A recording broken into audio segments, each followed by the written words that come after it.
I want you to come with me and we're going to show you the second part where we explain the book of Revelation. In Revelation 13, the beast is described as rising out of the sea and having 7 heads and 10 horns. In the Old Testament, this beast appears in 2 forms. The first in Daniel 7, whereas the 4th king or kingdom, it also has 10 horns.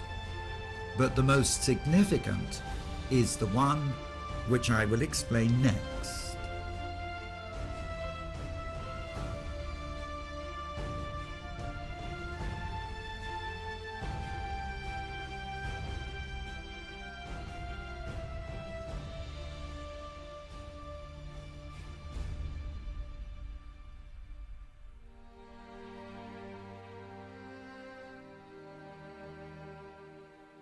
In every case we have seen today in Europe, this woman, Europa, can be seen riding a beast. Note that where this story appears in the Bible, the forehead of the woman on the beast is branded with the name Mystery Babylon, Revelation chapter 17. When Jesus revealed to John the woman of Revelation 17 sitting on a scarlet beast with many horns, was he prophetically speaking of Europe today? We know that Revelation was a prophecy, but is this being fulfilled? And why was this woman called Mystery Babylon the Great? And who does the powerful beast with horns represent? In mythology, the woman Europa clung to the father of the gods, who had disguised himself as a bull with crescent-shaped horns. The symbol for the father of the Middle East pagan god, Baal, as we know him from archaeology and from the Bible, Zeus or Jupiter as we know him from Greek or Roman culture, was a bull with great crescent horns. And the ruling god of ancient Babylon and the Middle East was the moon god, again depicted as a bull with crescent horns, or simply as the crescent moon. We have every reason to believe that Allah is the same moon god that Muhammad chose to worship, and who is worshipped by many people today. The crescent moon is the universal symbol of Islam on its mosques and flags everywhere today. So what connection has Europe to Islam? Looking at history, from the beginning Islam has struggled with Europe. First the incursions of Islam into Europe through Turkey, the Balkans, Spain and France, to overwhelm Europe by war. Then the European Crusader invasions into the Bible land of Israel to wrest control of the land back from Islam. Then, 100 years ago, oil was found in the Middle East, making the Islamic nations politically and economically the most powerful and desirable on earth. A violent union between Europe and Islam began. In World War I, the European armies fought each other in the Middle East.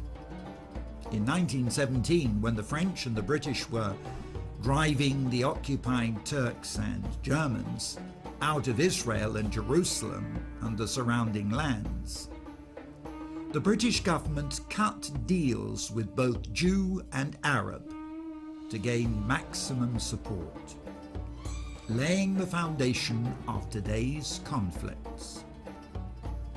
Britain promised, first to the Jews through Lord Balfour, to view with favour the establishment in Palestine of a national home for the Jewish people, and second to the Arabs, through the British Commissioner in Egypt, to recognise and support the independence of the Arabs from the Turks. This violent union of Europe and the lands of Islam began in World War I, took another twist in World War II. On the 30th of November 1941, the Muslim Grand Mufti of Jerusalem met with Hitler to make a covenant. The Muslim Arabs would give their support to Hitler's war on condition that after eradicating the Jews in Europe, Hitler would then eradicate the Jewish national homeland in Palestine. Arafat, with whom Europe deals today, is the grandnephew of that Grand Mufti who made this covenant with Hitler. Since World War II, the union between Islam and Europe has continued. A peaceful invasion of Europe has taken place. Migrant workers and refugees have been welcomed in. Germany has 3 million Muslim Turks.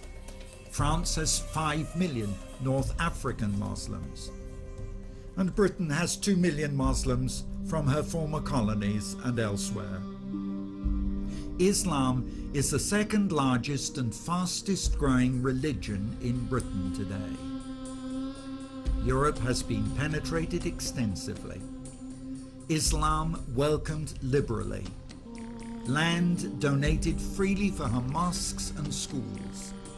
And whilst European culture is suppressed in Islamic countries, and the practice of the Christian faith forbidden by law, in our European countries, we are afraid to offend Islam. Our European Christian leaders make loving, interfaith overtures towards the Babylonian moon god Allah, to recognize him as another equal revelation of the God of the Bible. Europe, Islam, and Israel. The European Union, following in the tradition of Hitler, is one of the greatest political and financial supporters of Arafat's Palestine against the Jews. Europe, month by month, bankrolls Arafat's terrorist organizations to the tune of tens of millions of dollars from the European taxpayer's pocket. Is Europe, the woman about to be raped by the bull Islam she is riding?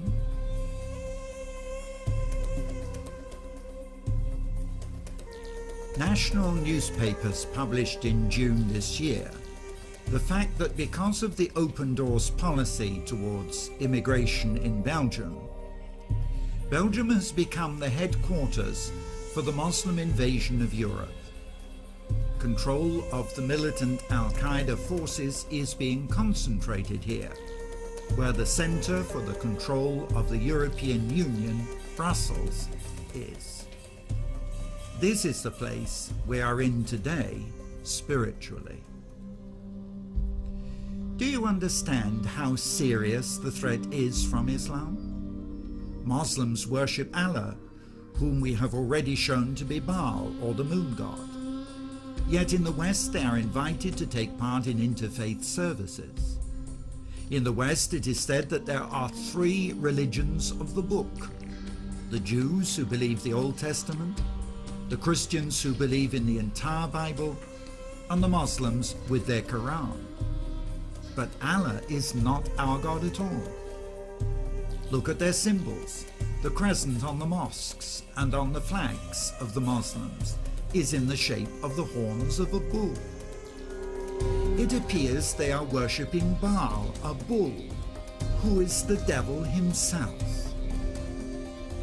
Then when you compare with the symbolism from Revelation chapter 13 and 17, the rape of Europe by the beast, again the beast is significant because of its horns.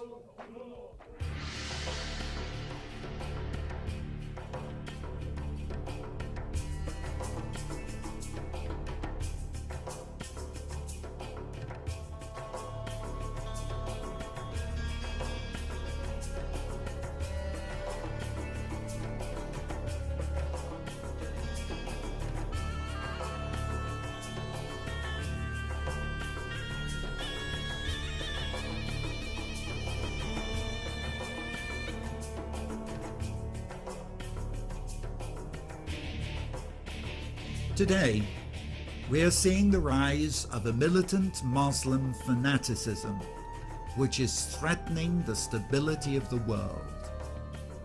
President Bush recognized this in his declaration of a war against terrorism. And it is not just a question in Israel of the conflict being over territory. The fact is that the Muslims intend to destroy Israel totally. But they may have to destroy America first, because America is the strength behind Israel. They not only want Jerusalem or the so-called occupied territories, they will not rest until every Jew is massacred and out of the land. And after Israel, the next enemy is the church. Militant Muslims hate the cross. They hate every Christian symbol.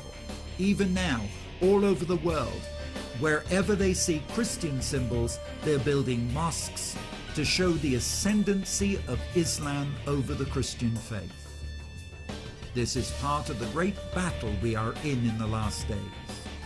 It's serious, and we need to pray. Saudi Arabia has been building mosques worldwide, even where there are few Muslims. Yet in Saudi Arabia, you can be jailed for having a Bible, and no churches can be built there. When the city of Rome allowed the building of a mosque near the Vatican, Saudi press saw this as a surrender to Islam. The West may practice interfaith and invite leading imams into Christian cathedrals and churches, but the Islamic cities of Mecca and Medina, and now the Temple Mount in Jerusalem, are forbidden to anyone who does not practice Islam.